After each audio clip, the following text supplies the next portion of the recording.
ఫిలిప్పీలకు రాసిన పత్రిక 4:6 మనం చదువుకుందాం. 4:6. దేనిని గూర్చియు చింతపడకుడు గాని ప్రతి విషయములోను ప్రార్థనా విజ్ఞాపనల చేత కృతజ్ఞతాపూర్వకముగా విన్నపములు దేవునికి తెలియచేయుడి. స్తోత్రం చెప్పండి. దేవుడు మనతో మాట్లాడును గాక. దేవుడు మనందరితో మాట్లాడి మనల్ని దీవించి ఆశీర్వదించును గాక. చెప్పాలి గట్టిగా. సంతోషంగా ఉన్నవారైతే గట్టిగా చెప్పండి. నాకైతే చాలా సంతోషంగా ఉంది. మీకు అందరికీ సంతోషంగా ఉందా? అది గట్టిగా చెప్పండి. ఇంకొకసారి చెప్పండి. మంచిది. దేవుడు మిమ్మల్ని దీవించును గాక. ఈరోజు మన సబ్జెక్ట్ ఏంటంటే, చింతిస్తున్నావా, ప్రార్థిస్తున్నావా? ఇది సబ్జెక్ట్. చెప్పండి. చింతిస్తున్నావా, ప్రార్థిస్తున్నావా? ఏం చేస్తున్నావు నువ్వు? అసలు నీవు ఎలాంటి పరిస్థితుల్లో ఉన్నావు? ఎలాగ ఆలోచిస్తున్నావు? చింతిస్తూ కూర్చుంటున్నావా, లేకపోతే ప్రతి చింతను దేవుని మీద వేసి ప్రార్థిస్తున్నావా? ఎందుకో చెప్పనా? ఒక మాట రాయబడి ఉంది, అద్భుతమైన మాట. ఏమిటి ఆ మాట అంటే, 1 పేతురు 5:7. 1 పేతురు 5:7 ఒకసారి చదువుదాం. ఆయన మిమ్మల్ని గూర్చి చింతించుచున్నాడు గనుక మీ చింత యావత్తు ఆయన మీద వేయండి. అది కథ. స్తోత్రం చెప్పండి. ఇప్పుడు చింతిస్తున్నది ఎవరు? మన గురించి చింతిస్తున్న వారెవరు? దేవాది దేవుడు. ఆయన మన కొరకు చింతిస్తున్నాడు గనక మన చింత యావత్తు ఎవరి మీద వెయ్యాలి? ఇప్పుడు ఆయన మీద వెయ్యాలి. ఈరోజు చాలామంది ఏం చేస్తారంటే, చింత వారే మోయాలనుకుంటారు. వారి భుజం మీదే వేసుకుంటారు. వారి భుజం మీద వేసుకుని వారే మోసుకుంటూ కడకి మోయలేక, ఆ భారం ఎక్కడ దింపాలో తెలియక, ఆ చింత ఎలా పోగొట్టుకోవాలో తెలియక, ప్రతి విషయంలో కూడా నలిగిపోతూ మరణానికి తమ్మును తాము అప్పచెప్పుకున్న వారు చాలామంది ఉన్నారు. ఆత్మహత్యలు చేసుకున్నవారు ఆ పరిస్థితులు భరించలేక, ఆ కష్టాలను భరించలేక, ఆ శోధన భరించలేక, ఆ చింత అనుభవించలేక ఆత్మహత్యలకు పాలైపోయిన వారు ఎంతోమంది ఈ రోజున ఉన్నారు. నేను చెప్తున్నాను దేవుని బిడ్డలారా, నువ్వు నిజంగా విమోచించబడిన వ్యక్తివైతే, క్రీస్తు రక్తములో కడగబడిన వ్యక్తివైతే, నువ్వు నిజంగా దేవుని సన్నిధిలో, ఆయన సన్నిధిలో నువ్వు ప్రార్థించు వ్యక్తివైతే, నీ చింత యావత్తు ఆయన మీద వెయ్యాలి. నీ చింత యావత్తు ఆయన మీద వేసి, ఆయన భుజాల మీద నీ చింత పెట్టి నువ్వు ప్రశాంతంగా ఉండాలి. ఇది ఎట్లా సాధ్యమండి? ఇది ఎలా సాధ్యమవుతుంది? నా చింత ఆయన మోస్తాడా? నా చింత ఆయన భరిస్తాడా అని నువ్వు అడగొచ్చు. నేను అంటాను, నీ పాపభారమే మోసినవాడు, నీ శాపభారమును మోసినవాడు నీ చింత మొయ్యలేడా?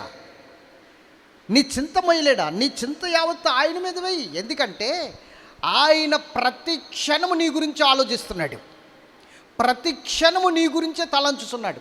ఆయన ఊహ, ఆయన తలంపు, ఆయన ఆలోచన, ఆయన ఉద్దేశం, ఆయన మనస్సు అంతా నువ్వే.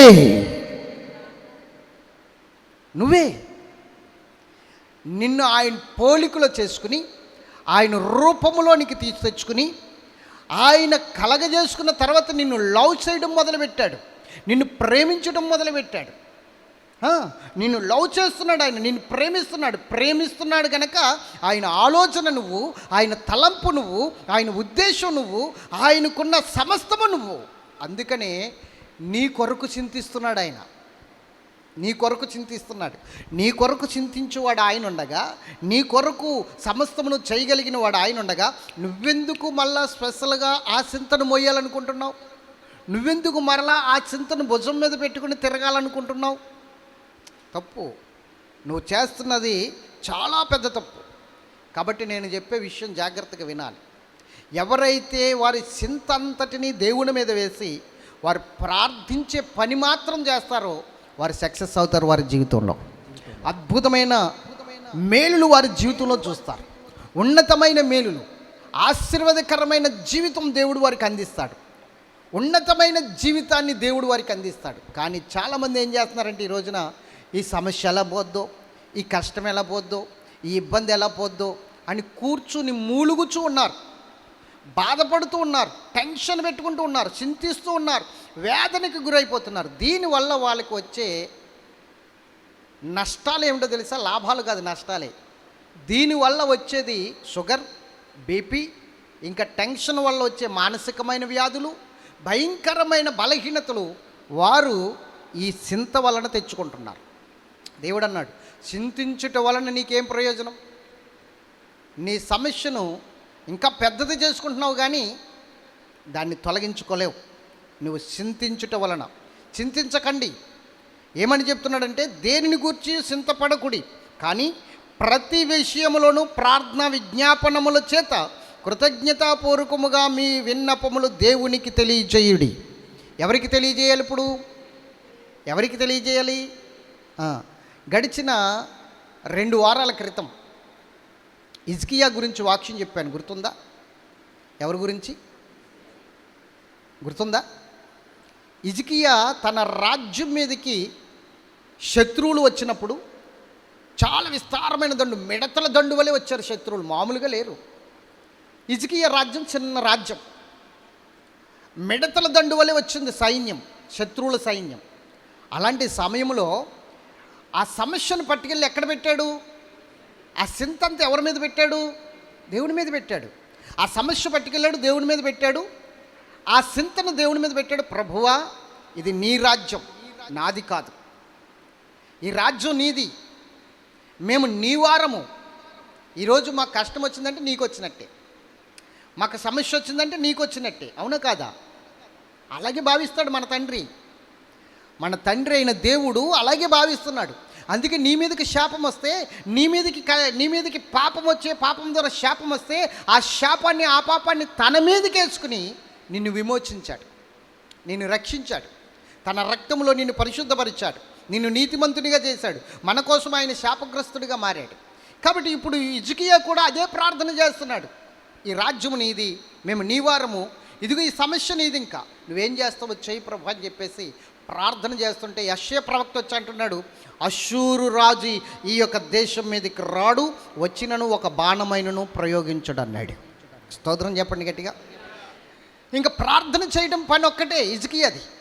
చింతించట్లా, బాధపడట్లా, ప్రార్థన చేస్తున్నాడంతే. దేవుని సన్నిధిలో మోకాలు వేసి ఆ సమస్యల పేపర్ అక్కడ పెట్టుకుని ప్రార్థన చేస్తున్నాడు దేవుని సన్నిధిలో. ఇదిగో ప్రభు, ఈ సమస్య నిమిత్తం ప్రార్థన చేస్తున్నాను, చింతంతా నీ మీద వేసేస్తున్నాను, ఇంకా నేను ప్రార్థన ఒకటే చేస్తాను. అవునే కదా? హిజ్కియా ఏం చేయాలి? యుద్ధానికి సిద్ధపడాలి, సైన్యాన్ని సిద్ధపరచాలి, యుద్ధ ఆయుధాలను సిద్ధపరచాలి, డాలును పట్టుకోవాలి, అవునే కదా? ఈటిని పట్టుకోవాలి, బల్లెమును పట్టుకోవాలి, కత్తిని పట్టుకోవాలి. యుద్ధానికి బయలుదేరండి, శత్రు సమూహం మీద దండెత్తుదాం అని చెప్పేసి దండయాత్ర చేద్దామన్నాడా? అనలా. వాళ్ళందరినీ ప్రార్థన చేయమన్నాడు, దైవజనుని ప్రార్థన చేయమన్నాడు, తాను కూడా దేవుని సన్నిధికి వెళ్ళి ప్రార్థన చేయడం మొదలుపెట్టాడు. చింత అంతా దేవుని మీద వేశాడు. ఎప్పుడైతే ప్రార్థన చేయడం మొదలుపెట్టాడో దేవుడు ఒక దేవదూతని ఆ మిడతల దండులాగున్న శత్రు సమూహములోనికి పంపించాడు. అందులో 185,000 మందిని దేవదూత హతమార్చేశాడు. 185,000 మంది ఒక్క దెబ్బకు, ఒక్క రాత్రిలో కూలిపోయారు. ఇతడు యుద్ధం చేయలేదు, కత్తి పట్టలేదు, ఈటె పట్టలేదు, బల్లెము పట్టలేదు, అర్థమవుతుందా? ఏమీ పట్టలేదు. కేవలము ప్రార్థన విజ్ఞాపన ఒక్కటే దేవుని సన్నిధిలో.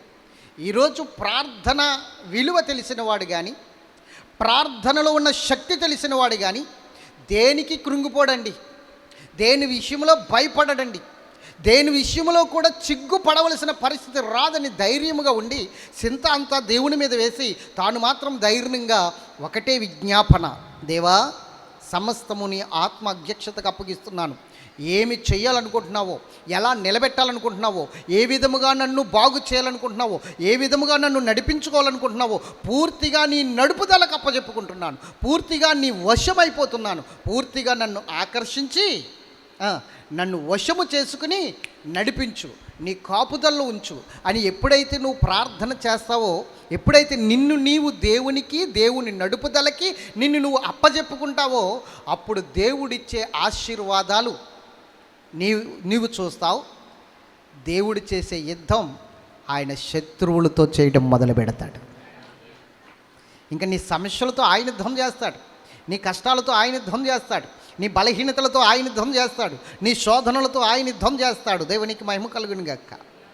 దేవుని బిడ్డలారా, ఈరోజు నేను మీతో చెప్తున్నాను, చింత అనేది నీ జీవితంలో ఉన్నంత వరకు నీ లైఫ్లో సంతోషం అనేది ఉండదు, ఆనందం అనేది ఉండదు. అసలు చింతించడం అనేది నీ వంతు కాదు. చింతించడం అనేది ఆయన వంతు. ఆయన చింతిస్తున్నాడు మన కోసం, ఆయన. కాబట్టి నువ్వేం చేయాలి? కేవలం ప్రార్థన. ఇప్పుడు నువ్వు చెప్పు, చింతిస్తున్నావా, ప్రార్థిస్తున్నావా, ఏం చేస్తున్నావు నువ్వు? సమస్య తీరిపోవాలంటే వెంటనే తీరిపోదు. నువ్వు ధైర్యంగా ఉండి నువ్వు నమ్మగలిగినప్పుడు దేవుడు కార్యం చేయడం మొదలు పెడతాడు. నువ్వు నమ్మాలి, పూర్తిగా ఆయన విశ్వసించాలి. పూర్తిగా ఈ సమస్య దేవుడు తీసేస్తున్నాడు, ఆయనకు అసాధ్యమైనది ఏదీ లేదు, ఆయన సమస్తము చేయగలిగిన దేవుడు అని నువ్వు ఎప్పుడైతే నమ్ముతావో, అప్పుడు ఖచ్చితంగా దేవుని కార్యం నీ పట్ల జరుగుతుంది. అర్థమవుతుందా? చింతించాలి. దేని విషయంలో చింతించాలి? ఒక విషయంలో చింతించకూడదు, ఒక విషయంలో చింతించాలి. చింతించవలసిన పరిస్థితి కూడా ఉంటుంది. దేనికోసం చింతించాలో తెలుసా?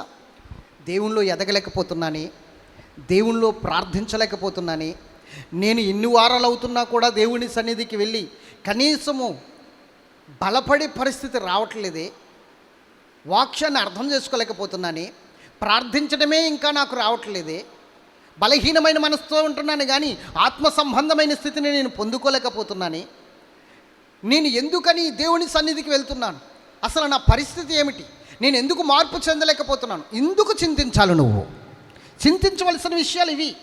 అంతేకాని ఈ లోక సంబంధమైన వాటి కోసం నువ్వు చింతించడానికి వీలు లేదు. ఏమి తిందుమో, ఏమి త్రాగుదుమో, ఏమి ధరించుకుందుమో అని ఈ లోక సంబంధమైన వాటి కోసం నువ్వు చింతించావా, నువ్వు లోక సంబంధివే. ఖచ్చితంగా దేవుని సన్నిధిలో ఆయన కృపకు దూరం అయిపోతున్నావు. లేదు, అవి నువ్వు అడగకపోయినప్పటికీ దేవుడు నీకు సమృద్ధిగా ఇవ్వడానికి సిద్ధంగా ఉన్నాడు. అవి నీకు సమృద్ధిగా ఇవ్వడానికి సిద్ధంగా ఉన్నాడు. అయితే నువ్వు అడగవలసింది, అడిగి పొందుకోవలసింది, నువ్వు చింతించవలసింది నీ ఆత్మీయ జీవితము కొరకు. చెప్పండి, దేనికోసం? చూడండి, అపోస్తులుడైన పౌలు దేనికోసం చింతిస్తున్నాడు? ఒక మాట చూపిస్తాను.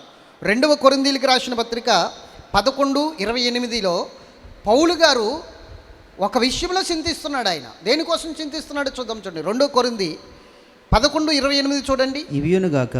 ఇవియుగాక సంఘములన్నిటిని గురించి ఇవియుగాక అన్నాడు. అంటే పైకి వెళ్తే అక్కడ ఎన్నో శ్రమలు పౌలు గారికి సంభవించాయి, చాలా శ్రమలు సంభవించాయి.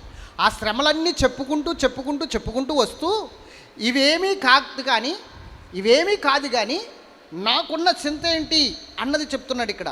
ఇవియుగాక సంఘమును గూర్చిన చింతయు కలదు, సంఘములన్నిటిని గూర్చిన చింతయు కలదు. స్తోత్రం చెప్పాలి గట్టిగా. ఈ భారము దినదినమును నాకు కలుగుచున్నది. అర్థమవుతుందా? ఏ చింత ఉంది ఇప్పుడు పౌలు గారికి? సంఘమును గూర్చిన చింత. అర్థమవుతుందా? అంటే సంఘములో ఆత్మీయంగా ఎదగాలి, సంఘములో దేవుని పోలికలోనికి రావాలి. ఒక రకంగా చెప్పాలంటే వధువు సంఘముగా మారాలి, వధువుగా మార్చబడాలి సంఘము. దానికోసం చింతిస్తున్నాడు, దానికోసం ప్రయాసపడుతున్నాడు, దానికోసమే తన తపనంతా, తన భారమంతా దానికోసమే. ఈరోజు నీ జీవితంలో చింత దేనికి ఉండాలో తెలుసా? ఆత్మీయంగా ఎదగాలి, ప్రార్థనలో బలపరచబడాలి, నా పోలికను దేవుని పోలికలోనికి మలుచుకోవాలి, దేవుని యొక్క పోలికలోనికి నా పోలిక వెళ్ళాలి, నేను మార్చబడాలి, మార్పు చెందాలి, రూపాంతరము పొందాలి. ఇలా ఎందుకు పొందలేకపోతున్నాను, ఎలా చేస్తే ఉంటుంది ఇదంతా, ఏ విధముగా చేస్తే నేను ఇదంతా పొందుకోగలదునన్న ఒక చింత, ఒక భారం నువ్వు కలిగి ఉండాలి. దేవునికి స్తోత్రం చెప్పాలి. హల్లెలూయా. నీవు ఏమి తిందుమో ఏమి త్రాగుదుమో అని చింతిస్తూ ఇక్కడ ఉండొద్దు. అసలు వాటి గురించి నువ్వు ఆలోచించొద్దు. ఎందుకంటే వాటి గురించి చింతించేవాడు దేవుడున్నాడు నీ పక్షంగా. వాటి గురించి చింతించేవాడు నీ పక్షంగా దేవుడున్నాడు. ఖచ్చితంగా చింతిస్తాడు. నీకు ఇల్లు లేదా, నీ కోసం చింతిస్తున్నాడు. ఇల్లు లేదు ప్రభువా, ఈ సమస్య నీ మీద పెట్టేస్తున్నా, ఈ చింత నీ మీద వేస్తున్నా, ఆయనకు అప్పచెప్పేసి ఇంకా అది మర్చిపో. ఇల్లు లేదన్న నీవు ఒక్కసారి ఆయనకి అప్పచెప్పేసి దాన్ని మర్చిపోయి నువ్వేం చేయాలి తెలుసా? నువ్వే ఆత్మీయంగా ఇల్లుగా కట్టబడడానికి ప్రయాసపడాలి, దానికోసం చింతించాలి. దేవా, నువ్వు అన్నావు కదా నా దేహము దేవాలయమని, నువ్వు నాలో నివసిస్తానన్నావు కదా, పరిశుద్ధాత్మకు నిలయం అన్నావు కదా నేను, కాబట్టి నేను నీ ఇంటిగా కట్టబడడానికి నాకు సహాయం చేయని దానికోసం చింతించాలి, ఇంకా దానికోసం ప్రయాసపడాలి, ఇంకా దానికోసం నువ్వు భారం వహించాలి. ఇంకా అంతేకాని ఈ లోక సంబంధమైన ఇంటి కోసమో, ఈ లోక సంబంధమైన పొలం కోసమో, ఈ లోక సంబంధమైన జీవితం కోసమో నువ్వు చింతిస్తే నువ్వు దేవుని గురించి పూర్తిగా తెలుసుకోలేదన్న వ్యక్తివి, పూర్తిగా ఆయన్ని అర్థం చేసుకోలేదని అనే వ్యక్తివి. గుర్తుంచుకో. ఇప్పుడు నా తండ్రి ఉన్నాడండి, మా నాన్నగారు ఉన్నారు, నాకు అన్నీ ఆయనే చూసుకుంటున్నాడు, నాకు ఏ సమస్య లేదు. ఇప్పుడు ఏదైనా సమస్య వచ్చినా నేను చింతిస్తానా? నా ధైర్యం ఎవరు? ఇప్పుడు నా ధైర్యం ఎవరు చెప్పాలి? మా నాన్నగారు ఉన్నారులే, చూసుకుంటారులే, అవునా కదా? నా ధైర్యం ఎవరు? మా నాన్నగారు. మరి మనందరికీ నాన్నగారు ఎవరు? ఇప్పుడు మనందరికీ నాన్నగారు ఎవరు? ఏమంటే వెనకాల కూర్చున్న వారికి అర్థమవుతుందా? మనందరికీ తండ్రి ఎవరు? యేసయ్య కాదు, యేసయ్య మన అన్నయ్య. యేసయ్య ఎవరు? మన పెద్దన్నయ్య. అర్థం కావట్లే మీకు? ఆయనతో పాటు మనం కూడా తోటి వారసులమే కదా, అవునా కదా? మనం అందరం కూడా ఆయనతో పాటు వారసులమే అయినప్పుడు ఆయన జ్యేష్ఠుడు, ఆయన జ్యేష్ఠ కుమారుడు అంటే మనకు అన్నయ్య. మన తండ్రి ఎవరు? తండ్రి అయిన దేవుడు. స్తోత్రం చెప్పండి గట్టిగా. మన తండ్రి ఎవరు? తండ్రి అయిన దేవుడు. కాబట్టి ఇప్పుడు మనం చింతించవలసిన అవసరం ఏముంది? ప్రతి భారాన్ని సులువుగా చిక్కుళ్ళు పెట్టి పాపమును విడిచిపెట్టి విశ్వాసమునకు కర్తయు దాన్ని కొనసాగించువాడైన యేసు వైపు చూస్తూ తండ్రికి అప్పచెప్పే, అంతే. తండ్రికి అప్పచెప్పే. నేను ఒకటే అంటాను, ఏ సమస్య వచ్చినా, ఏ కష్టం వచ్చినా, ఏ ఇబ్బంది వచ్చినా నేను ఒకటే, మా ఇంట్లో వాళ్ళకైనా, సంఘస్థులకైనా, దైవజనులకైనా నేను చెప్పే మాట ఏంటో తెలుసా? నా తండ్రి ఉన్నాడు, చూసుకుంటాడు. ఎవరున్నారు? నా తండ్రి ఉన్నాడు. లోకానుసారంగా నాకు తండ్రి లేడు, చనిపోయాడు, ఆయన పరలోకం వెళ్ళిపోయాడు. నా తండ్రి పరలోకం వెళ్ళిపోయాడు, ప్రభువునందు నిద్రించాడు ఆయన. కానీ నాకు తండ్రి, ఇప్పుడు మనందరికీ తండ్రి, నా తండ్రి. ఏ సమస్య వచ్చినా నేను ఒకటి అంటాను, నా తండ్రి ఉన్నాడు, చూసుకుంటాడు. నా బాధ్యత అంతా ఆయనే చూసుకుంటున్నప్పుడు ఆ సమస్య ఎందుకు చూసుకోడు ఆయన? ఆ కష్టం ఎందుకు చూసుకోడు ఆయన? నా బాధ్యత అయింది. నా కుటుంబాన్ని తీసుకెళ్ళి ఆయన చేతిలో పెట్టినప్పుడు, ఆయన నడుపుదలకు అప్పచెప్పుకున్నప్పుడు, పూర్తిగా ఆయన వశమైపోయినప్పుడు, ఆయన నడుపుదలకు అప్పచెప్పుకున్నప్పుడు, ఇంక నువ్వేం చేస్తే అది ప్రభు అని చెప్పేసినప్పుడు, ఇంకా ఆయన ఏది చేసినా నా మంచి కోసమో కాదా, నా కోసమో కాదా? అరే సెపరేట్ అండి, గట్టిగా చెప్పండి. ఎవరి కోసం? ఎవరి కోసం? మరి ఇప్పుడు చిన్న సమస్య వచ్చిందనుకో, ఆ సమస్య వల్ల మనం నాశనం అయిపోము. గుర్తుంచుకోండి, ఆ సమస్య ద్వారా దేవుడు మనకేదో నేర్పబోతున్నాడు. ఆ సమస్య మనల్ని బాధ పెట్టేస్తుంది అనుకోండి, మనల్ని ఇబ్బంది పెట్టేస్తుంది అనుకోండి, మనకు చాలా ఇబ్బందిగా మారిపోయింది అనుకోండి ఆ సమస్య. దేవుడి మీద పెట్టినా కూడా ఆ సమస్య ఇంకా మనల్ని ఇబ్బంది పెడతానే ఉందనుకోండి, మనకేదో కష్టంగా అనిపిస్తుంది అనుకోండి, అప్పుడు నువ్వు దేవుడు ఎందుకు తీసుకోలేదు దీన్ని ఆయన చేతిలోకి, ఈ సమస్యను ఎందుకు తీసుకోలేదు ఆయన? ఎందుకు నాకు సహాయం చేయట్లేదు? సహాయం చేయట్లేదని అనుకోవద్దు, ఆయన సమస్య తీసుకోలేదని అనుకోవద్దు. కానీ ఒక్కొక్క చిన్న చిన్న సమస్యలు ఏం చేస్తాడంటే ఆయన, నువ్వెలా పరిష్కరించవో చూద్దామని చెప్పేసి నీ టాలెంట్గా అప్పగిస్తాడు. స్తోత్రం చెప్పాలి గట్టిగా. ఒక్కొక్కసారి మన తండ్రి కూడా ఏం చేస్తాడంటే కొన్ని సందర్భాల్లో నాకు ఏం తెలియదురా అబ్బాయి అన్నట్లు ఊరుకుంటాడు ఒక్కొక్క సమస్య విషయంలో, అవును కదా? అలాగే ఒక్కొక్క సమస్య, ఒక్కొక్క ఇబ్బంది ఏం జరుగుతుందంటే నీ చేతికి అప్పగిస్తాడు, నువ్వు ఎలా పరిష్కరిస్తావో చూద్దామని ఆయన మౌనం అయిపోతాడు, అక్కడ ఆయన సైలెంట్ అయిపోతాడు. స్తోత్రం చెప్పాలి గట్టిగా. మాట్లాడే దేవుడు మౌనం అయిపోయాడంటే, సహాయం చేసే దేవుడు సైలెంట్ అయిపోయాడంటే, అసలు నువ్వేమిటో చూద్దామన్న ఆలోచన ఆయనకు ఉందన్నమాట. అసలు నువ్వు ఎలా పరిష్కరిస్తావో చూద్దామన్న ఆలోచన ఆయనకుండి ఆయన కొంచెం తప్పుకున్నాడంతే. స్తోత్రం చెప్పాలి గట్టిగా. అప్పుడు నువ్వు సొంత పెత్తనాలు చేయకూడదు సుమా. అప్పుడు నువ్వు సొంత ప్రయత్నాలు చేయకూడదు, నీ సొంత ఆలోచనలు బట్టి వెళ్ళిపోకూడదు, సొంత జ్ఞానాన్ని కూడా ఉపయోగించకూడదు. అప్పుడు కూడా నువ్వు తండ్రి నువ్వు నాకు ఈ టెస్ట్ పెడుతున్నావా, ఒకవేళ ఇది నేను పరిష్కరించాలని నువ్వు అనుకుంటున్నావా, అయితే పరిష్కరించుకునే మార్గం కూడా నువ్వే నాకు చూపించాలి, నువ్వే చూపించాలి. ఎందుకంటే తండ్రి ఏం చేస్తాడంటే ఒక్కొక్కసారి సహాయం చేయకపోయినా సలహాలు ఇస్తాడు. అవునా? మీకు అందరికీ డౌట్గా ఉన్నట్టుగా ఉంది. ఎవరు మౌనంగానే అందరూ మౌనంగానే ఉంటున్నారు, కానీ ఎవరు కూడా మాట్లాడట్లా. డౌట్గా ఉందా?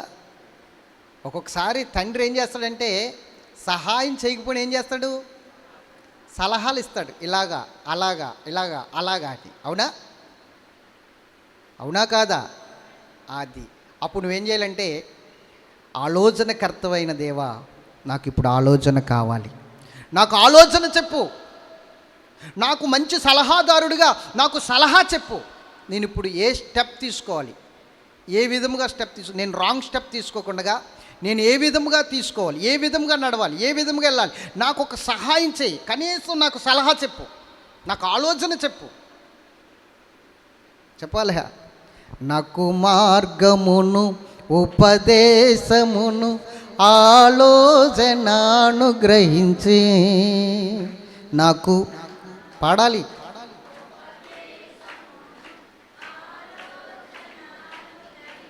ఎవరు అనుగ్రహించేది?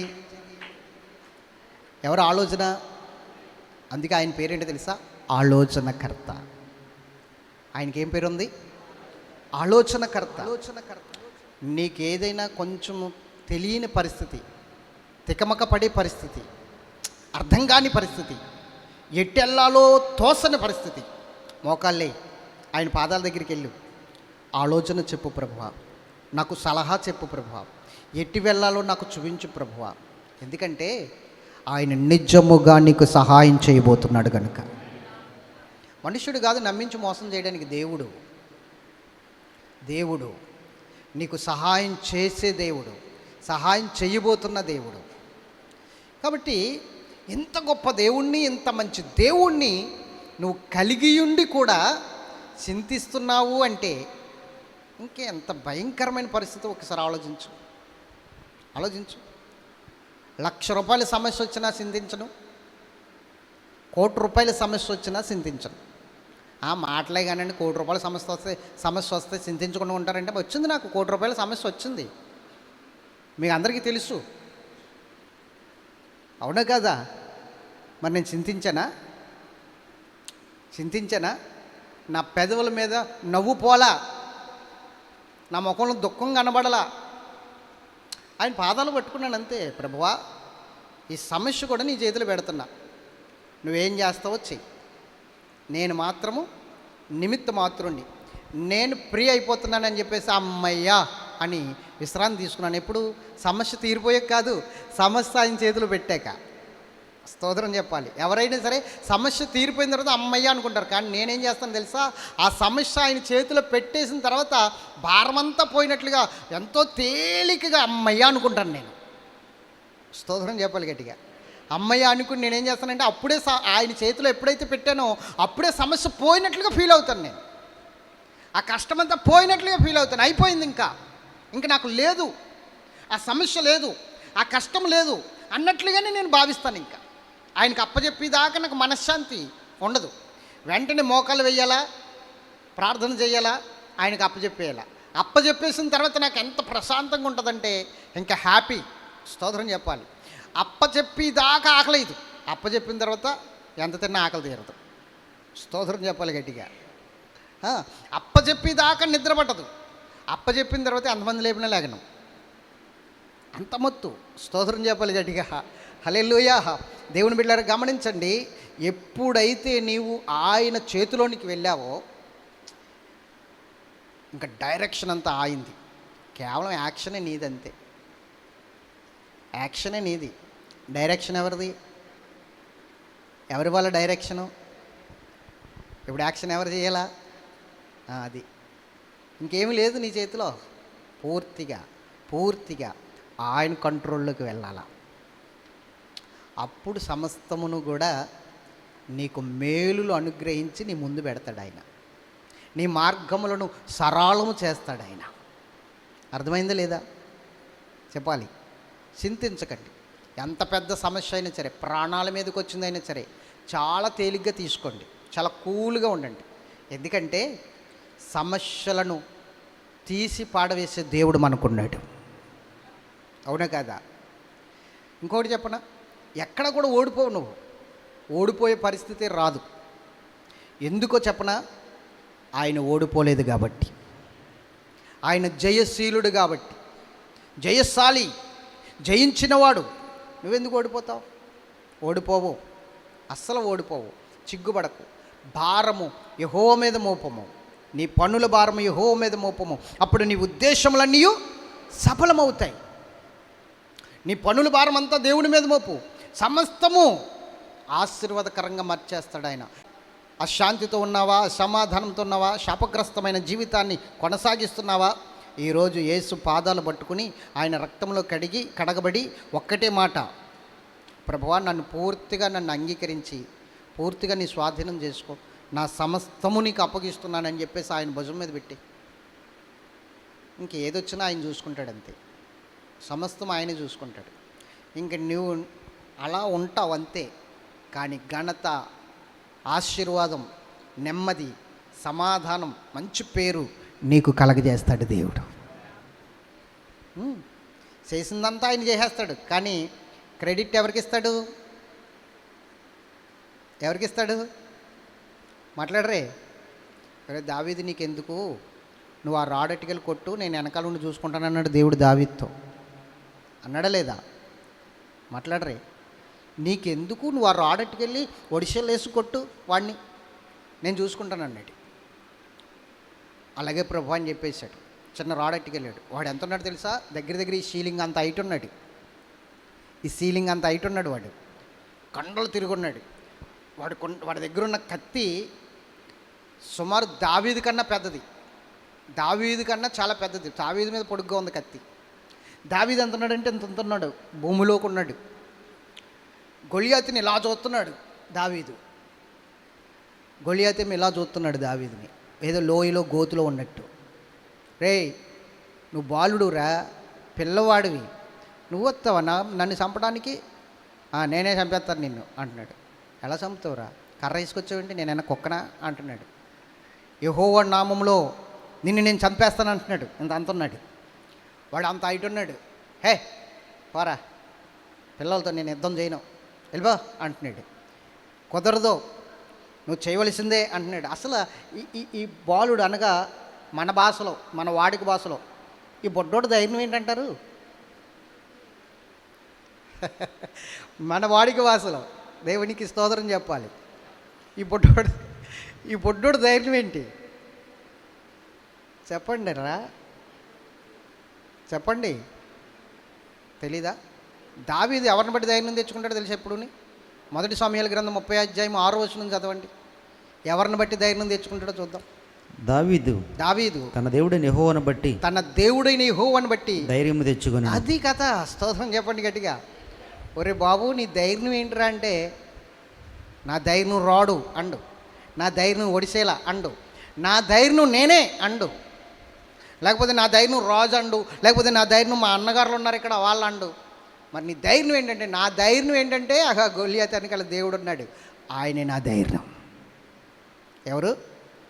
ఆయనే నా ధైర్యం. గొలియాతు వెనకాల దేవుడు అంటున్నాడు, సై చేస్తున్నాడు, నువ్వేసేయి అంటున్నాడు. వెనకాల ఉండి తిప్పాడు, ఒడిశల్లో పెట్టాడు, రాడు తిప్పాడు. గురు చూసి వేశాడు. వాడికి ఇక్కడ తగిలింది. ఇక్కడ తగిలింది. ఇక్కడ తగిలిన అయ్య బాబోయ్ అని ఇలా వెనకబడిపోవాలా? అవునే కదా? ఇక్కడ తగిలితే ఎటు పడాలా? అయ్య బాబోయ్ అని వెనకబడాలా. కానీ వెనకబడలేదు. ఇక్కడ తగలకుండగానే దేవుడు ఏం చేశాడంటే, వెనకాల ఉన్నాడు కదా, లాగిపెట్టి ఒకటి ఇచ్చాడు. ఇక్కడ ఇవ్వగానే బాబోయ్ అని చెప్పేసి ముందు గడిపాడు, బోర్లగా పడిపోయాడు. ఎవరు కొట్టారు? ఎవరు పాడేశారు? చెప్పండి. కానీ పేరెవరికి వచ్చింది? అది దేవుడు సమస్తము చేస్తాడు. పరోక్షంగా ఉంటాడు. ఆయన తెర వెనకాల ఉంటాడు, తెర ముందుకు రాడు. ఆయన ప్రేమలోకి రాడు, ప్రేమలో కనబడ్డా ఆయన వెనకాల ఉంటాడు. స్తోత్రం చెప్పాలి గట్టిగా. ప్రేమలో నిన్ను పెడతాడు, నిన్ను చూపిస్తాడు ఎదరా. పడగొట్టింది ఆయన, నాశనం చేసింది ఆయన, కానీ క్రెడిట్ మొత్తం దావీదుకి ఇచ్చాడు. అది పరోక్షంగా ఉంటాడు, వెనకాల ఉంటాడు. ప్రేమలోకి వచ్చిన పరిస్థితి ఉండదు అయింది, కానీ నిన్ను ప్రేమలో నిలబెడతాడు, నిన్ను ఎదురుగుండగా నిలబెడతాడు, మొత్తం క్రెడిట్ అంతా నీకు ఇస్తాడు. కాబట్టి నువ్వు ఆయన యందు నిలబడు, ఆయన నీ యందు నిలబడబోతున్నాడు. ఆయన ఒకటే చెప్పాడు, నా యందు మీరును మీ యందు నా మాటలు నిలిచి ఉన్న యెడల మీకు ఏది ఇష్టమో అడుగుడి, అది మీకు ఇయ్యబడును. అవునా? నా యందు మీరును మీ యందు నా మాటలు నిలిచి ఉన్న యెడల అన్నాడు కదా ఆయన. కాబట్టి ఈరోజు నేను చెప్తున్నాను, దేవుని బిడ్డలారా, నువ్వు చింతించుట మానేసి ప్రార్థించడం మొదలుపెట్టు. నువ్వు చింతించడం మానేసి ఏం చేయాలా? అందుకే నా సబ్జెక్ట్ ఏంటంటే, చింతిస్తున్నావా, ప్రార్థిస్తున్నావా, ఏం చేస్తున్నావు? కొంతమంది చూడాలా, ఇంక ఏడుస్తూనే ఉంటారు, ఎప్పుడు చూసినా ఏడిపే ఏడిపే ఏడిపే ఏడిపే. ఎప్పుడు బాగున్నావా అని పలకరిస్తే చాలు మొదలెట్టేస్తారు. బాగున్నావా అని పలకరిస్తే మొదలెట్టేస్తారు. భోజనం చేసావా అని పలకరిస్తే మొదలెట్టేస్తారు. ఏమండి ఏం చేస్తున్నావు అని అడిగితే మొదలెట్టేస్తారు. ఇంకా వాళ్ళతో మాట్లాడడం కన్నా ఊరుకోవడం ఉత్తమం లేదనిపిస్తుంది. ఇంక మొదలెడతానే ఉంటారు. స్తోత్రం చెప్పాలి గట్టిగా. ఎందుకు? ఇంకా అవన్నీ భరించలేక అయిపోయింది మా పని అన్నట్లుగా. ఎక్కడ అయిపోయిందండి? నిన్ను ఆ సమస్యలకు అప్పచెప్పేయడానిక నిన్ను సృష్టించుకున్నది దేవుడు. ఆ కష్టాల్లో నాశనం చేయడానికే దేవుడు నిన్ను సృష్టించుకున్నది.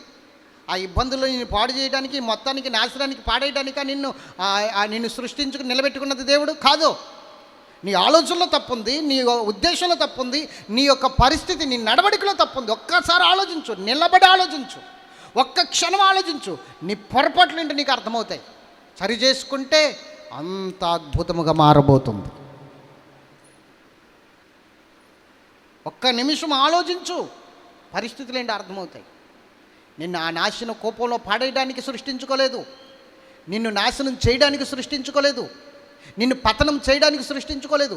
శ్రమల వెంబడి శ్రమలు, శ్రమల వెంబడి శ్రమలు ఇచ్చేసి నీ బ్రతికింతేరా అని చెప్పేసి, నువ్వు శాపగ్రస్తుడి వల్ల లేకపోతే నష్టజాతకుడు రా అని చెప్పేసి నేను వదిలేయడానికి ఆయన సృష్టించుకోలేదు. తన పోలికలో సృష్టించుకున్నది, తన ఆశీర్వాదాలన్నీ నువ్వు అనుభవిస్తావని, తన దీవెనలన్నీ నువ్వు అనుభవిస్తావని, లోకానికి దీవెనకరముగా, లోకానికి ఆశీర్వాదకరముగా నువ్వు ఉంటావని ఆయన నిన్ను సృష్టించుకున్నాడు. అర్థమవుతుందా? ఇది ఆయన సంకల్పం. కానీ నీవు మాత్రము ప్రార్థించడం మానేసి చింతిస్తూ కూర్చుంటున్నావు. కానీ ఇప్పుడు చెప్పేది, చింతించడం మానేసి ప్రార్థిస్తూ ఉండాలి. చింతించడం మానే, ప్రతి కష్టాన్ని తేలిగ్గా తీసుకో, సింపుల్గా తీసుకో. అదేదో పెద్ద సమస్య వచ్చేసినట్టు, బండేదో వచ్చి పర్వతం మీద వచ్చి నీ మీద పడిపోతున్నట్లు, ఆ పర్వతాన్ని నువ్వే మోస్తున్నట్లు ఫీల్ అవ్వమాక. ఆయన ఉన్నాడు, ఆయన మోస్తున్నాడు, ఆయన చూసుకుంటాడు. అవునా? ఎన్ని వాగ్దానాలు ఉన్నాయండి మనకి, ఎంత అద్భుతమైన వాగ్దానాలు, ఎలాంటి అద్భుతమైన దేవుడు. అస్సలు ఒక మాట రాయబడి ఉంది, ఆ మాట చదివినప్పుడల్లా నాకు అంత అద్భుతమైన సంతోషం కలుగుతుంది తెలుసా. యెహోవా తమకు దేవుడు కాగల జనులు ధన్యులని రాస్తుంది బైబిల్లో. యెహోవా ఎవరికైతే దేవుడిగా ఉన్నాడో వారు ధన్యులట. మరి ధన్యులకేమిటి పరిస్థితులు అంటే, నువ్వు ధన్యుడిగా లేవు, ఇక్కడ అన్యుడిగా ఉన్నావు. అందుకని ఈ పరిస్థితులు. ధన్యుడిగా మారు, ధన్యుల లిస్టులో చేరు. చాలా అద్భుతాలు జరుగుతాయి నీ జీవితంలో, చాలా మార్పులు జరుగుతాయి, చాలా మార్పులు. ఎలాంటి మార్పులు అంటే, నీకు దేవుడు చేసిన మేలుని బట్టి, అద్భుతాలను బట్టి నిన్ను ద్వేషిస్తున్నవారు, నిన్ను అసహించుకుంటున్నవారు, నిన్ను దూషిస్తున్నవారు, నిన్ను అవమానపరిచిన వారు, నిన్ను వేలన చేసిన వారు, నీకు సిగ్గు కలగ చేయాలనుకున్న వారందరూ నీ వైపుకు తిరగడం మొదలు పెడతారు, నీకు సహాయం చేయడం మొదలు పెడతారు. అందుకని నేను అంటాను, ప్రార్థించేవాడికి ఇవన్నీ సులువే, ప్రార్థన లేనివాడికి, చింతిస్తున్నవాడికి అంత కష్టం. అవునా కదా? 2 ఎకరాల భూమి, నాగలుంది, దున్నరా బాబు అన్నాడట. ఏంటి ఇదంతా నేనే దున్నాలా అన్నాడట. అంటే ఇప్పుడు దేనికి జడుస్తున్నాడు? నేను ఎప్పుడు ఒకటే చెప్తాను, పనికి మనం జడవకూడదు, పనే మనం చూసి జడవాల. స్తోత్రం చెప్పండి గట్టిగా. పనికి మనము, అలాగే సమస్యకి మనం జడవకూడదు, సమస్య మన దగ్గరికి రావడానికి అది జడవాల. ఎందుకంటే మన పక్కన ఉన్నవాడు బలవంతుడైన దేవుడు, సామాన్యుడు కాదు. ఎవరండి ఆయన? ఆయనకి ఆ పేరు కూడా ఉంది, బలవంతుడైన దేవుడు. ఆయనకి ఆ పేరు కూడా ఉంది. ఆయన బాహుబలం ఏమి తక్కువ కాదు. నిన్ను రక్షించకపోవడానికి, నీకు సహాయం చేయకపోవడానికి ఆయన బాహుబలం తక్కువ కాదు. ఆయన బలవంతుడైన దేవుడు, ఏమైనా చేయగలుగుడు. నీకు ఎలాంటి పరిస్థితినైనా నీకు విడుదల చేయగలుగుడు, ఎలాంటి ఆశీర్వాదమైన ఇవ్వగలుగుడు. గుర్తుంచుకోండి. కానీ నువ్వు మారాలి, నీ పరిస్థితి మారాలి, నీ నడవడిక మారాలి, నీ ఆలోచన మారాలి. అప్పుడు ఎలాంటి వారినైనా ఆయన ఆశీర్వాదకరంగా మలిచేయడానికి సిద్ధంగా ఉన్నాడు. చెప్పండి, ఇప్పుడు చింతిస్తున్నావా, ప్రార్థిస్తున్నావా?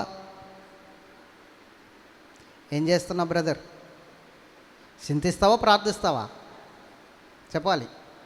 ప్రార్థించువాడికి ఏది అసాధ్యం కాదు, సమస్తము సాధ్యమే. అసాధ్యాలన్నిటినీ సుసాధ్యము చేసేవాడు ప్రార్థించేవాడు. ప్రార్థనాపరుడు అని పేరుంటుంది వాడికి, ప్రార్థనాపరుడు అని పేరుంటుంది వాడికి.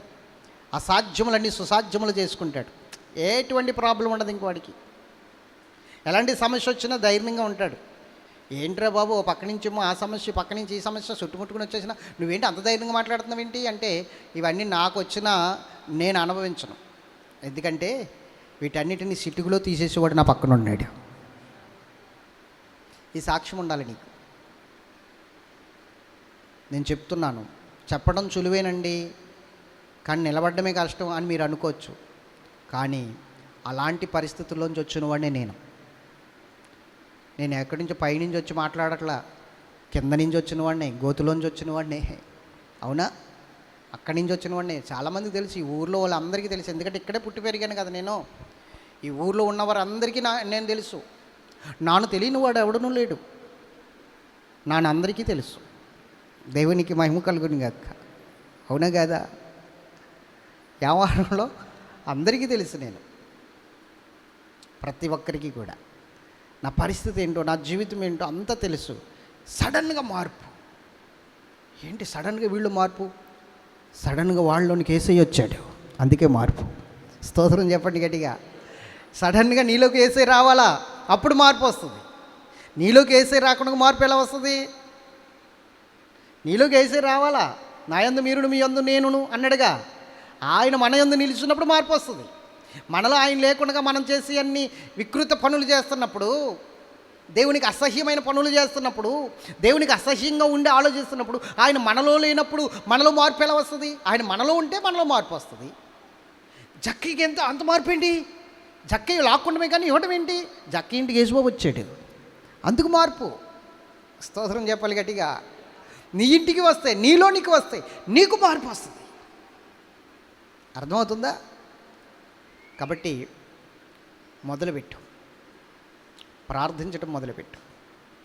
ఆయన్ని నీలోనికి రమ్మని పిలవడం మొదలుపెట్టు, ఆహ్వానించడం మొదలుపెట్టు.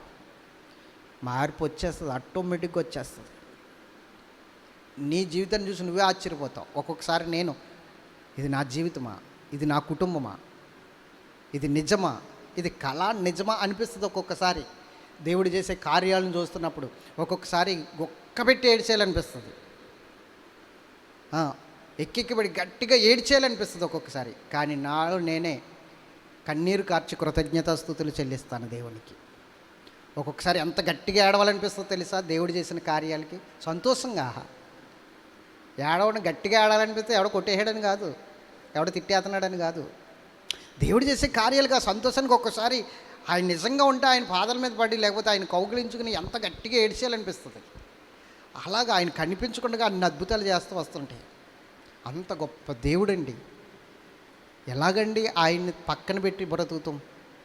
అలాంటి దేవుడిని పక్కన పెట్టి బ్రతకడం అనేది మరణమే తప్ప ఇంక రెండోది వేరు చేయదు. ఒక విషయం చెప్పాలంటే మరణం కూడా వేరు చేయదు. మరణం కూడా ఇంకా దగ్గర చేస్తుంది ఆయనకి. నన్ను మరణం అయిన తర్వాత ఇంకా దగ్గరికి వెళ్ళిపోతాను, ఆయనకి చేరువైపోతాను. ఏది వేరు చేయదు, మరణము కూడా వేరు చేయదు అన్నాడు కదా పౌలు గారు. ఏది వేరు చేయదు. అంత గొప్ప దేవుడు అండి, అంత గొప్ప దేవుడు. అలాంటి దేవుడిని కలిగి ఉండి ఈరోజు ఈ పరిస్థితిలో ఉన్నాను అంటే మనకి సిగ్గుచేటు, దేవునికి అవమానం ఆయనకి. కాబట్టి నువ్వేం చేస్తావంటే ఈరోజు ఒకటే చెప్తున్నాను, చింతించుకో. నా దేవుడు ఉన్నాడు, నా తండ్రి ఉన్నాడు, చూసుకుంటాడని ప్రార్థించడం మొదలుపెట్టు. చెప్పండి, ఇప్పుడు చింతిస్తున్నావా ప్రార్థిస్తున్నావా? చెప్పాలి. ఒక రోజున యేసుప్రభు వారు సముద్రంలో ప్రయాణం చేస్తున్నారు, ధోనిలో. ఎక్కడ? ప్రతి బిట్టు క్లైమాక్స్కి వచ్చినట్టు ఉంటుంది. మళ్ళీ వెళ్తున్నాడు ఈయన, ముగించేస్తాడేమో అనుకుంటే మళ్ళీ వెళ్తున్నాడు అనుకుంటున్నారా? చింతిస్తావా ప్రార్థిస్తావా అయిపోయింది అనుకుంటున్నారు. మళ్ళీ ఇంకో సబ్జెక్టులోకి వెళ్తాడు. స్తోత్రం చెప్పాలి గట్టిగా కదా. రైట్స్, క్లైమాక్స్ అన్నట్టుగా ఉంటుంది, అంతే. క్లైమాక్స్ కాదు, వినండి. ఏం చెప్తున్నాను? అది ఆయన ధోనిలో ప్రయాణం చేస్తున్నాడు. ఆయన ధోనిలో ప్రయాణం చేస్తున్నప్పుడు శిష్యులు కూడా ధోనిలో ఉన్నారు. ఈయన ధోని అమరమున తలవాల్చుకుని పడుకున్నాడు, నిద్రపోతున్నాడు. కానీ ఒక వాగ్దానం ఉంది, ఇజ్రాయేల్ని కాపాడువాడు కునుకడు, నిద్రపోడు. కానీ ఈయన ఏం చేస్తున్నాడు ఇప్పుడు అక్కడ? చెప్పాలి. ఏం చేస్తున్నాడు ఇప్పుడు ఆయన? నిద్రపోతుంటే కొంచెం బాగానే ఉంది. ఆ తర్వాత జరిగింది ఏంటంటే, ధోని కొంచెం లోతుకి వెళ్ళేసరికి పెద్ద తుఫాను వచ్చేసింది. సముద్రంలో పెద్ద తుఫాను వచ్చేసరికి ఆ గాలి, ఆ తుఫాను ఈ ధోని మీద విరుచుకు కొడుతున్నాయి. శిష్యులందరూ కూడా అల్లకొల్లోలం అయిపోతున్న ఆ ధోనిని ఆపాలని చూస్తున్నారు, కానీ ఆపలేకపోతున్నారు. శిష్యులకు భయం వేసేస్తుంది, మునిగిపోతామేమో, చచ్చిపోతామేమో అని చెప్పేసి భయం వేసేసి ఒక్కసారికి ఇలా చూస్తే ఆయన ఏం చేస్తున్నాడు? పడుకున్నాడు, నిద్రపోతున్నాడు. శిష్యులందరికీ చాలా కోపం వచ్చిందండి. కోపం వచ్చి ఒక్కసారిగా ఆయన్ని, ఓ బోధకుడా, ప్రభువా, మేము నశించిపోతున్నాం, ఇక్కడ నీకు చింత లేదా అని అడుగుతున్నారు. దేవునికి స్తోత్రం చెప్పాలి. ఏమని అడుగుతున్నారు? తీయండి చూద్దాం. మార్కు సువార్త 4:38 ఆయన ధోని అమరమున తలగడ మీద తలవాల్చుకుని నిద్రించుచుండెను. చెప్పండి, ధోని అమరమున ఏం చేస్తున్నాడు ఆయన? అసలు కునుకడు నిద్రపోడన్నా ఆయనకి నిద్ర ఎలా వచ్చిందండి? నేను అన్నాను కదా, ఇందాక చెప్పాను కదా, ఒక్కొక్కటి నీకే వదిలేస్తాడు ఆయన. ఏం చేస్తావో చూద్దాం, నువ్వు ఎలా ఉంటావో చూద్దాం. చింతిస్తావా, సమస్యను పరిష్కరించుకుంటావా, ఏం చేస్తాడో చూద్దాం అన్నట్లుగా. ఇప్పుడు ఆ గాలి వాన వస్తుందని నీకు తెలుసు. ఇప్పుడు వాళ్ళు ఏం చేస్తారో చూద్దామని నిద్రపోతున్నట్టున్నాడు, కానీ నిద్రపోవట్లేదు ఆయన. అసలు వాళ్ళు ఏం చేస్తారు, వాళ్ళు ఈ సమస్యను ఎలా తీసుకుంటారు, ఎలా పరిష్కరించుకుంటారు చూద్దాం అన్నట్లుగా ఆయన ఏం చేస్తున్నాడంటే నిద్రపోతున్నట్లుగా. స్తోత్రం చెప్పాలి గట్టిగా, హల్లెలూయా. నిద్రపోతున్నట్లుగా అక్కడ ఉన్నాడు, కానీ నిద్రపోవట్లా. మీరు ఆలోచించండి. ఇక్కడ వీళ్ళు అంటున్నారు, వారు ఆయనను లేపి, బోధకుడా, మేము నశించిపోవచ్చున్నాము, నీకు చింత లేదా అని ఆయనతో అనిరి. నీకు చింత లేదా? ఆయన ఏమంటున్నాడు? నీ చింత అంతా యావత్తు నా మీద వేయండిరా, మీ కొరకు నేను చింతిస్తున్నాను కనుక మీ చింత యావత్తు నా మీద వేయండి అంటే వీళ్ళు అంటున్నారు, మీకు చింత లేదా? అది అక్కడ టెస్ట్ జరుగుతుంది, ఎగ్జామ్. వీళ్ళు ఏం చేస్తారు, అసలు వీళ్ళు పరిష్కరించుకుంటారో లేదో చూద్దాం. స్తోత్రం చెప్పాలా. పక్షిరాజు తన గూడు రేపి తన పిల్లలకి ఎగరడం నేర్పిస్తుందట. దేవుడు అక్కడ అమరమును తలవాల్చుని పడుకుంటే చింతలేనివాడిగా, ఏదో చక్కగా పడుకుని నిద్రపోతున్నవాడిగా, బాధ లేనివాడిగా కనబడుతున్నాడు వీళ్ళకి. మేము నశించిపోతున్నాము, నీకు చింత లేదా అన్నట్లుగా. కానీ ఆయన లేచి అంటున్నాడు, మీ విశ్వాసం ఎక్కడా, మీ విశ్వాసం ఎక్కడా అని చెప్పి గాలిని వానని గద్దించడం ఆగిపోయింది. గాలి వాన. స్తోత్రం చెప్పాలి. ఆ వస్తే రాని ఏంటి, నా నావులో ఆయన ఉన్నాడు, నా నావులో ఆయన ఉన్నాడు. రాని గాలివాన వచ్చినా పర్వాలేదు, పెద్ద తుఫాను వచ్చినా పర్వాలేదు, నావులో ఉండవలసిన వాడు, గాలి వానని అదిరించగలిగిన వాడు, ఆపగలిగిన వాడు, దాన్ని కంట్రోల్ చేయగలిగిన వాడు నా దగ్గర ఉన్నాడు, నాకు భయం ఏంటి, రాని ఎంత తుఫాను వస్తుందో రాని అన్నట్లుగా ఉండాలి వాళ్ళు. కానీ వాళ్ళు అలా లేరు. భయం వేసేసి చింత లేదా నీకు, నశించిపోతున్నాం అని ఆయన్ని లేపుతున్నారు. ఒక్కొక్కసారి ఇలా ఫెయిల్ అయిపోతూ ఉంటాం మనం. చింతించకూడదు, ఆయన నీతో ఉన్నప్పుడు, ఆయన నీతో ఉన్నప్పుడు అసలు నేను ఒక్క మాట అడుగుతాను, చెప్పండి, నా ప్రశ్నకు సమాధానం చెప్పండి, నా ప్రశ్నకు సమాధానం చెప్పండి. అమ్మ ఆవిడ లేపండి. అది ఓకే ఓకే, పడిపోక తల్లి, మళ్ళీ దెబ్బ తగిలితే మేము మోసుకెళ్ళాలా. దేవునికి మహిమ కలుగును గాక. ఇప్పుడు చెప్పండి, నేను ఒక ప్రశ్న వేస్తాను, దానికి సమాధానం చెప్పండి. అసలు మీరు ఆయన మీతో ఉన్నాడని నమ్ముతున్నారా లేదా? నమ్ముతున్నారా లేదా? చెప్పాలి నాకు. ఆయన మీతో ఉన్నాడని నమ్ముతున్నారా? ఎంతమంది నమ్ముతున్నారు? ఆయన నిజం కాదు, మీరు అబద్ధం ఆడుతున్నారు. నిజంగా చెప్తున్నారా? ఆయన నిజమేనండి, నిజం, ప్రామిస్ అన్నవాళ్ళు చెప్పండి. మరి ప్రామిస్ చేయట్లేదు మీరు. చెప్పాలి, నిజమేనా? ఆయన మాతో ఉన్నాడని నమ్ముతున్నారా? నమ్ముతున్నారా? ఖచ్చితంగా. అయితే ప్రార్థన చేయించుకుని వెళ్ళేటప్పుడు ఎవడు నాకు సమస్య చెప్పకండి, ఇంకా నాతో మాట్లాడకండి.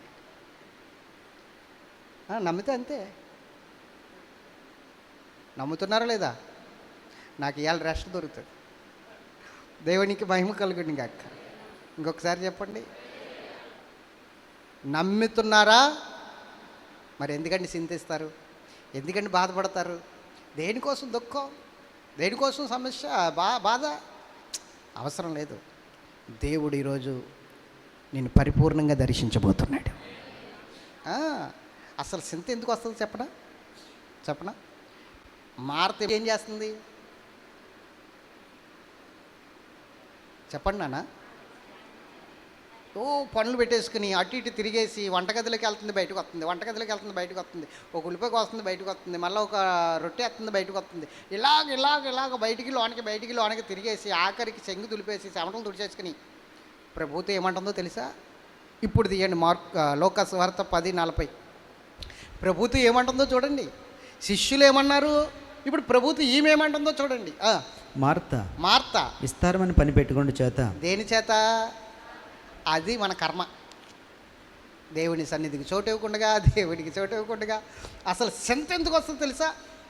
ఊళ్ళో ఉన్నాయన్నీ నాకు కావాలి, లోకంలో ఉన్నాయన్నీ నాకు కావాలి, అందుకే చింత.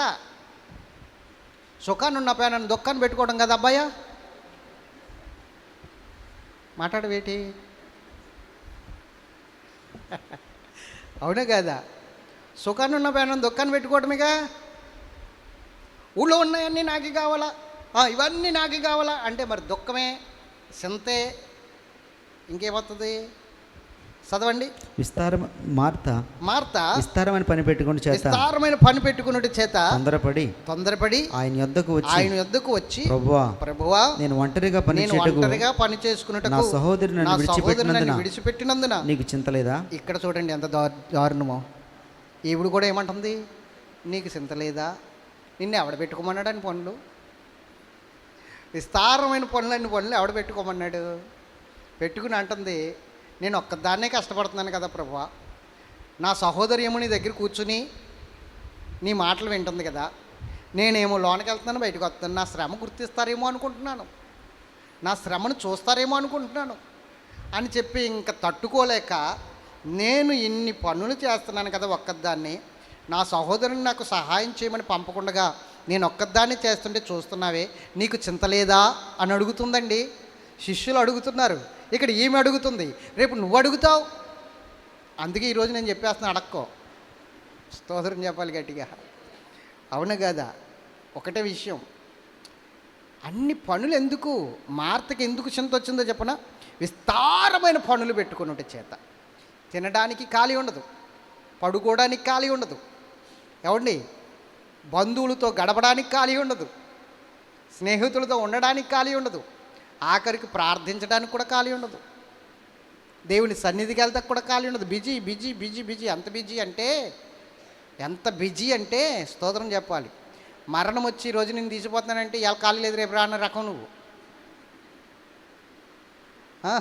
దేవుడికి స్తోత్రం. ఆ రకాన్ని నువ్వు అంత బిజీ. ఇవాళ నాకు ఖాళీ లేదు, రేపు రా అనే రకం. అవునా కదా? ఏం సాధిందామని ఎంత కష్టపడినా దీనికోసమే కదండి, దీనికోసమే కదా. ఈరోజు పేదోడు దీన్ని నింపుకుంటున్నాడు, కోటీశ్వరుడు దీన్ని నింపుకుంటున్నాడు. కోటీశ్వరుడికి ఇది పట్టినంతే కావాలా, పేదోడికి ఇది పట్టినంతే కావాలా? అవునా కాదా? మరి ఈరోజు ఆ విస్తారమైన పనుల చేత దేవునికి చోట్లేదు, ప్రార్థించడానికి చోట్లేదు, మనశ్శాంతికి చోట్లేదు, సమాధానం చోట్లేదు. ఓ గిరగరా గిరగరా గిరగరా గిరగరా గిరగరా గిరగరా తిరుగుతూ సమాధానం లేకుండా పోతున్నాం. ఇదే దీనికి చింతంతటికి కారణం ఇదే, చింతంతటికి కారణం ఇదే. కాబట్టి మనకి ఎంత కావాలో అంత దేవుడి దగ్గర నుంచి మనకు సమృద్ధిగా అందుతుంది. దానితో తృప్తిగా దేవుని సన్నిధిలో ఉంటే చింతే లేదు. ఇక చింత యేసయ్య ఉండగా, అవునే కదా, మన చింత యేసయ్య ఉండగా చింత ఎలా తీసిపాడేయండి. యేసయ్యను కలిగి జీవించండి, మార్పు వస్తుంది. మార్తలాగా శిష్యుల్లాగా చింత లేదా అని ఆయన అడగొద్దు. చింతిస్తున్నాడు ఆయన మన కోసం, చింతిస్తున్నాడు. ఇంకెప్పటికి మారుతుంది, ఎప్పటికి మారుతాడు, ఏమిటి పరిస్థితి? బాగా చదివేసి ఏమండి జాబు లేకుండా ఇంట్లో ఉంటే తల్లిదండ్రులకి భారమా కాదా, చింత కాదా? మాట్లాడరే వీడి భవిష్యత్తు ఏంటో, ఏమవుతుందో, ఎలా ఉంటాడో, బాధ కాదా, చింత కాదా?